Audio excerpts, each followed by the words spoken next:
వస్త్రోద్ధూతవిధౌ సహస్రకరతా పుష్పార్చనే విష్ణుతా గంధే గంధవహాత్మతాన్నవచనే బర్హిర్ముఖాద్యక్షతా పాత్రే కాంచన గర్భతాస్తి మయి చే బాలేందు చూడమనే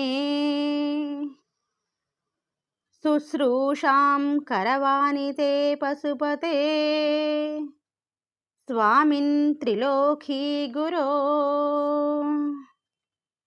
తాత్పర్యము: బాలచంద్రుని శిరస్సునందు చూడామణిగా ధరించినవాడా, ఓ ప్రభు, 3 లోకములకు గురుస్వరూపముగా ఉన్నవాడా, సమస్త ప్రాణులకు ప్రభువైనవాడా, నీకు వస్త్రోపచారము చేయడానికి సూర్యపదవిని, పుష్పోపచారం చేయడానికి సర్వవ్యాపకత్వాన్ని, గంధోపచారం చేయడానికి వాయుత్వాన్ని, అన్నం వండి హవిస్సును నివేదించడానికి ఇంద్రత్వాన్ని, అగ్నిహోత్రత్వాన్ని పాత్రోపచారం చేయడానికి హిరణ్యగర్భత్వాన్ని పొంది ఉంటే నీకు అన్ని విధాలుగా సేవ చేయగలుగుతాను. పై ఉపచారాలన్నీ చేయడానికి ఆయా శక్తులు కలిగిన దేవతలు సమర్థులు. నేను ఏ సమర్థత లేని అల్పుడైన సామాన్యుడైన మానవుడిని కనుక నీకు అన్ని విధాలా ఉపచారములు చేయలేని వాడిని.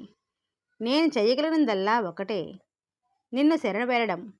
కనుక నన్ను అనుగ్రహించవలసిన వాడివి నువ్వే. నీకు సమస్త ఉపచారాలు చేయగలిగే శక్తిని కూడా నువ్వే ప్రసాదించాలి స్వామి అంటూ ప్రార్థించాలి మనం అని శంకరులు మనకు బోధిస్తూ ఉన్నారు.